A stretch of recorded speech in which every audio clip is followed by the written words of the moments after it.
Hello, everybody. Welcome to Midweek with Meaning, and hi to the new branding that you can see.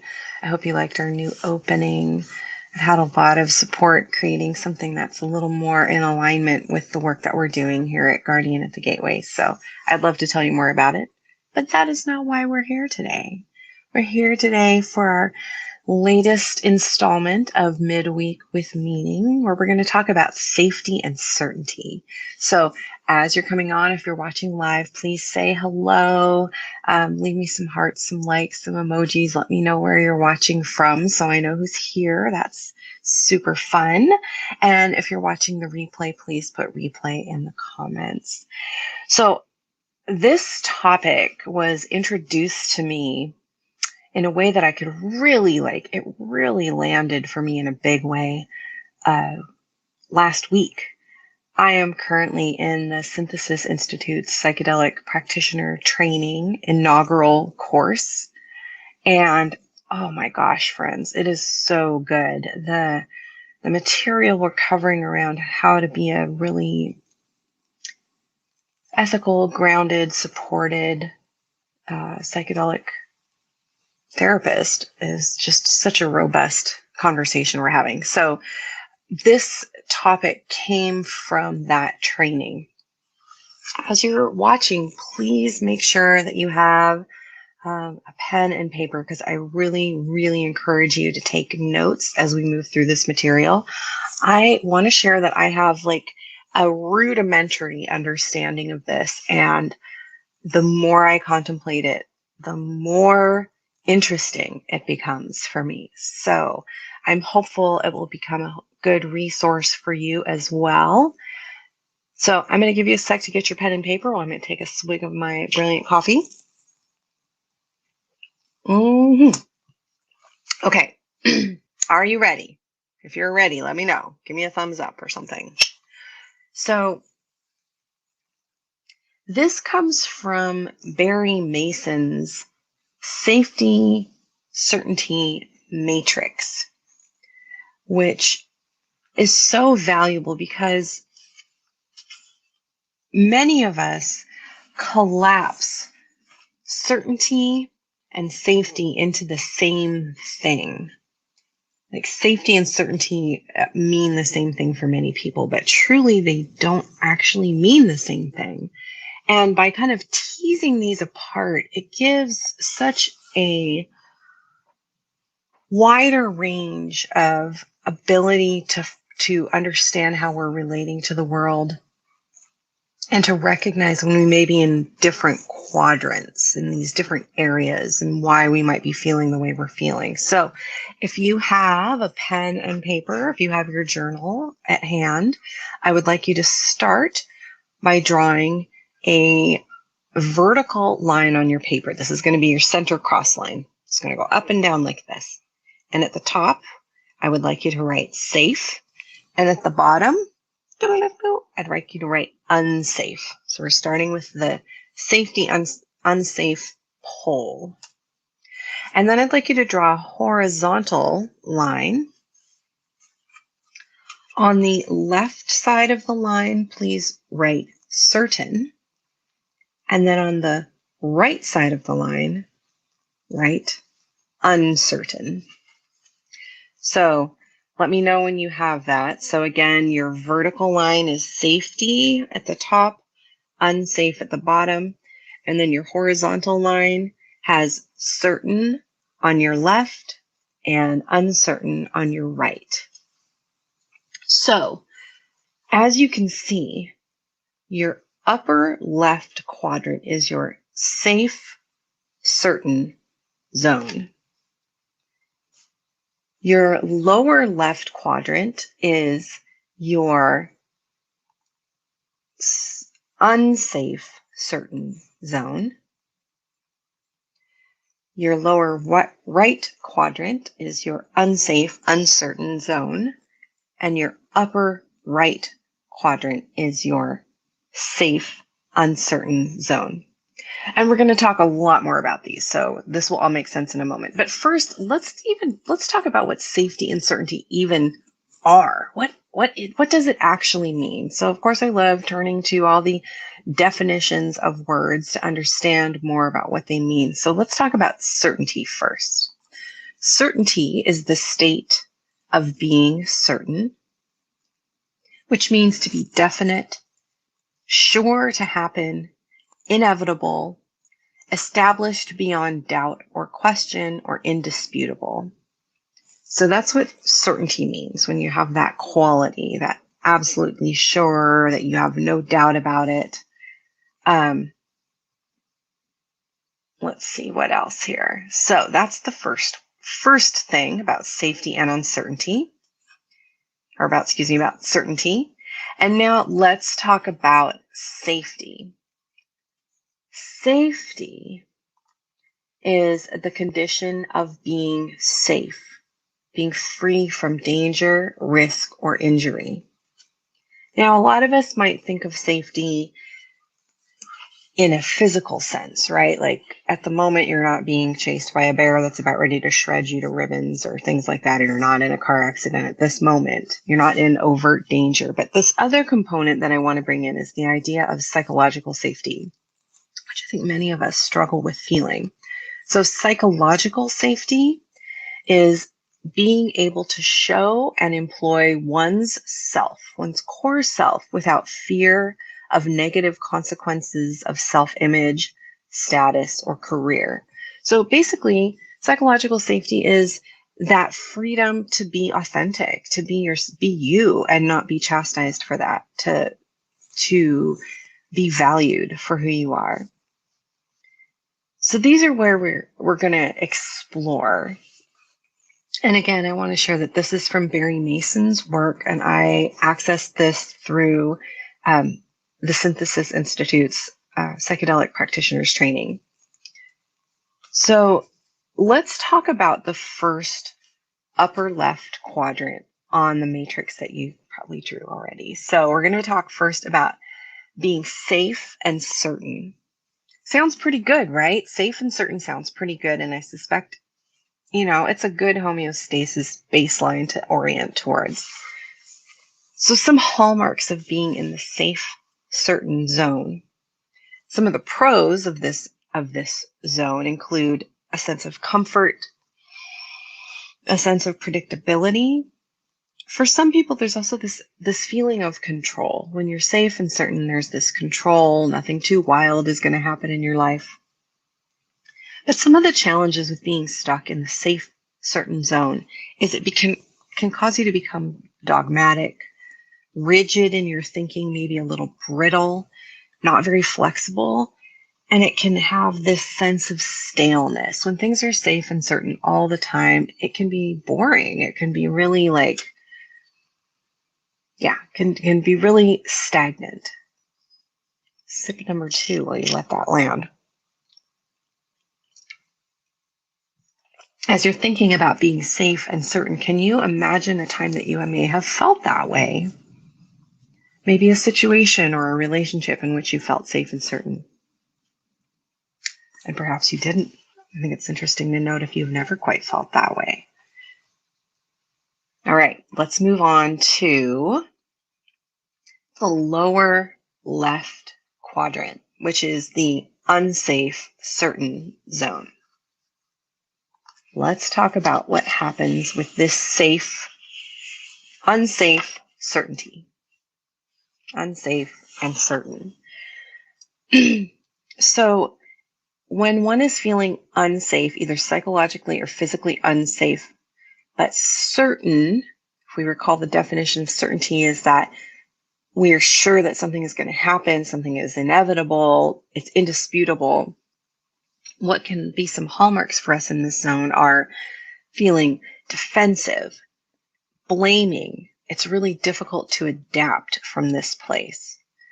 It's really challenging to improvise in this place or be creative. There's an intolerance of difference in this zone, the unsafe, uncertain zone. It can lead to a sense of despair, and it causes us to have an increased desire for more certainty, um, rather than more safety, interestingly. I can definitely think of times that I've been in this position where I've felt psychologically unsafe for sure. Maybe a few times when I've had physical unsafety, but feeling really clear that I know the outcome of what's going to happen, that I'm really defensive, that I'm not flexible, that I'm just, really locked into what I believe is going to happen and what I believe is inevitable. Not a fun place to be, especially when it gets to that space of despair. So has anyone been in this position? This is another place I'd like you to maybe contemplate a time that you've experienced feeling unsafe yet certain.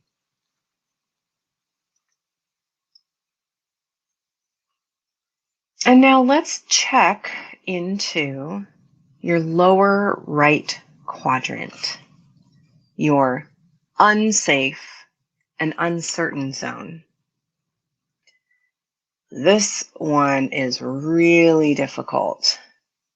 This is a place of profound vulnerability, oftentimes a high level of fear and instability. There's absolutely defensiveness here. It's unpredictable and unsettling. And this is an area where there's a potential for trauma to occur in the unsafe, uncertain zone, physically or mentally. Any kind of trauma can happen in this location. It's very, very chaotic in this place, and threatening. And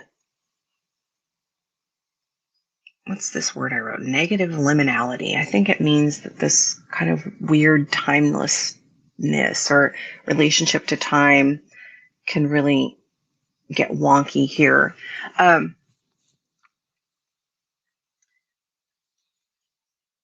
When we talked about this in the psychedelic practitioners training, people were able to share some pretty intense experiences they've had of being unsafe and uncertain.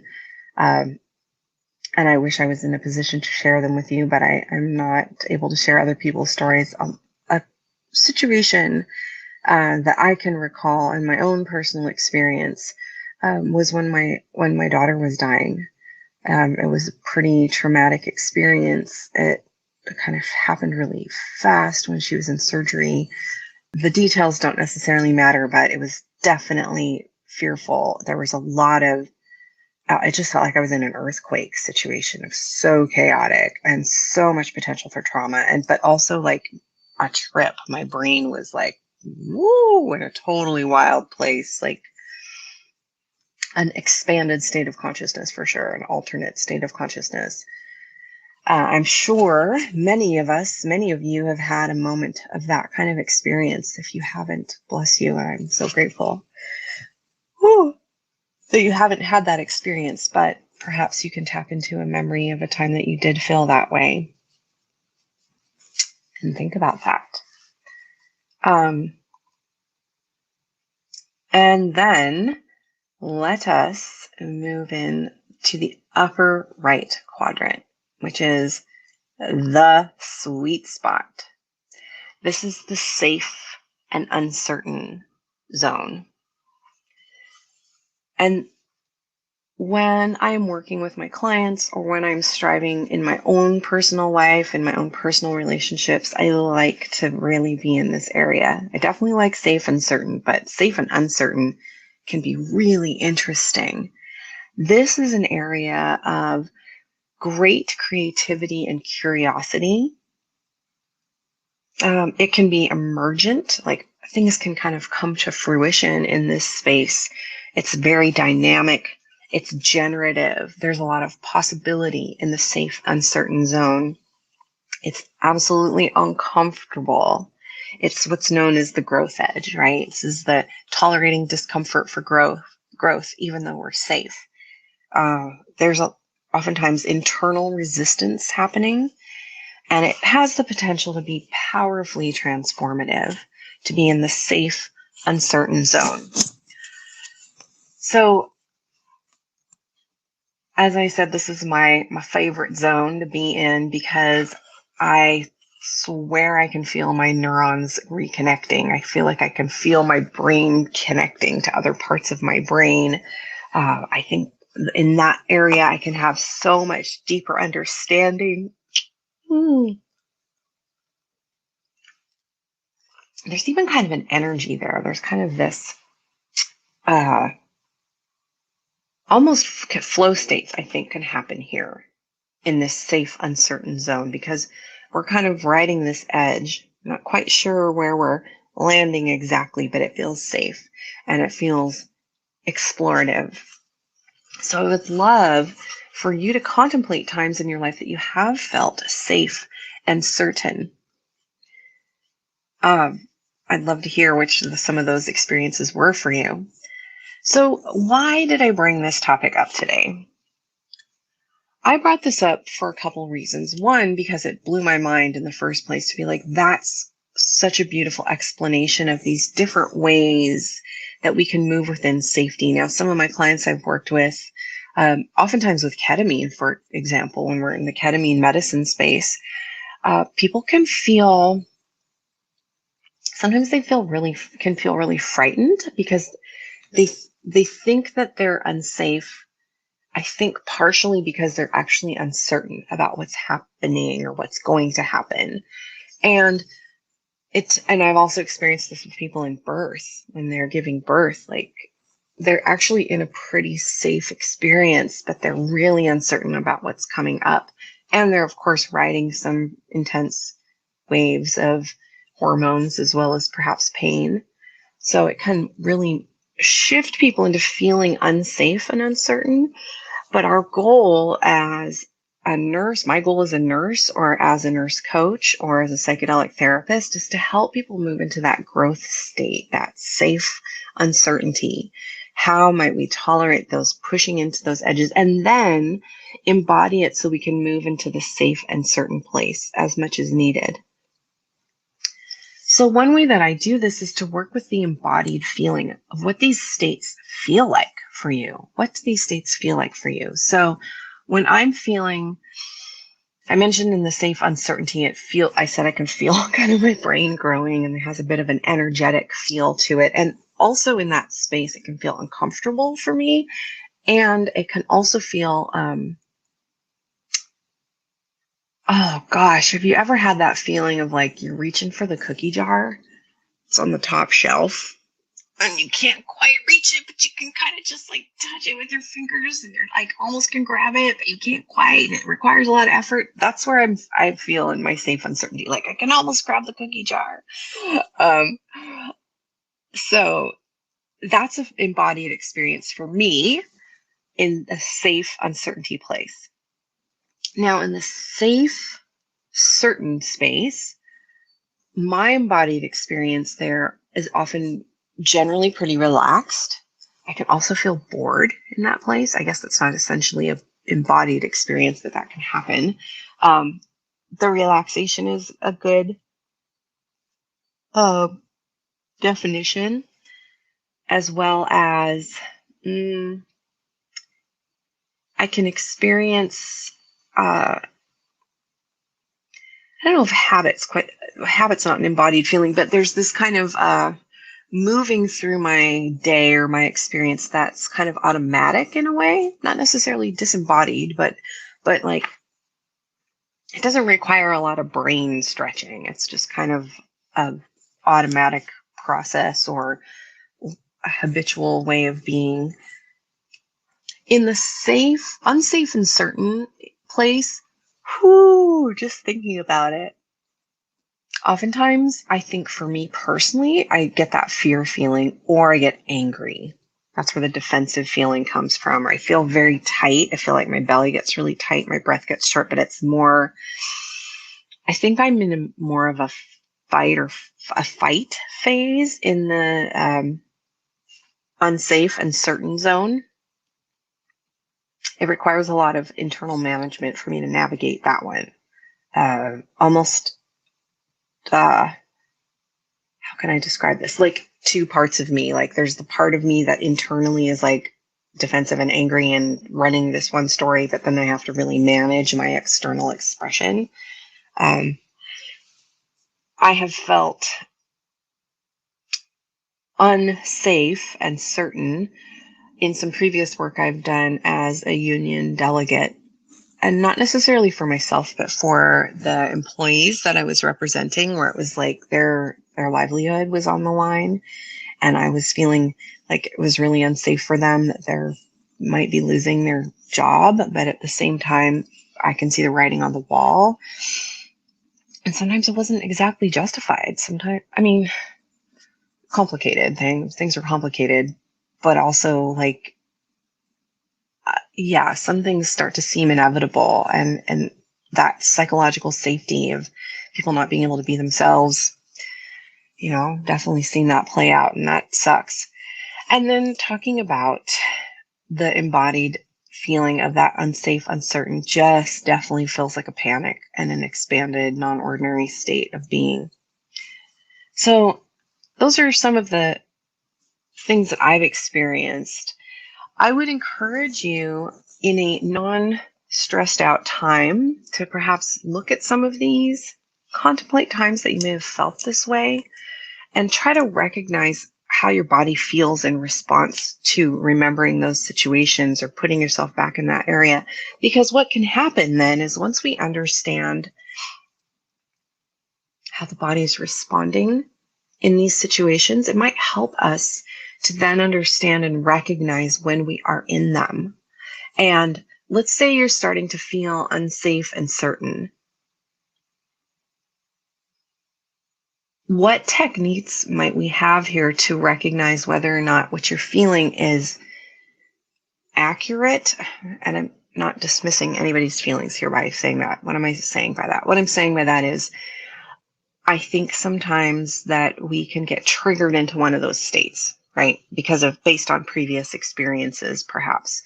And how might we check to see, like, by understanding that one is feeling unsafe and certain, I can work with you in that space for us to move the needle into a zone of growth versus a zone of reactivity.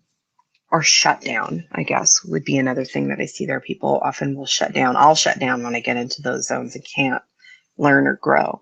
So how we might recognize these and have the insight to be like, oh, I'm really feeling uncertain and unsafe.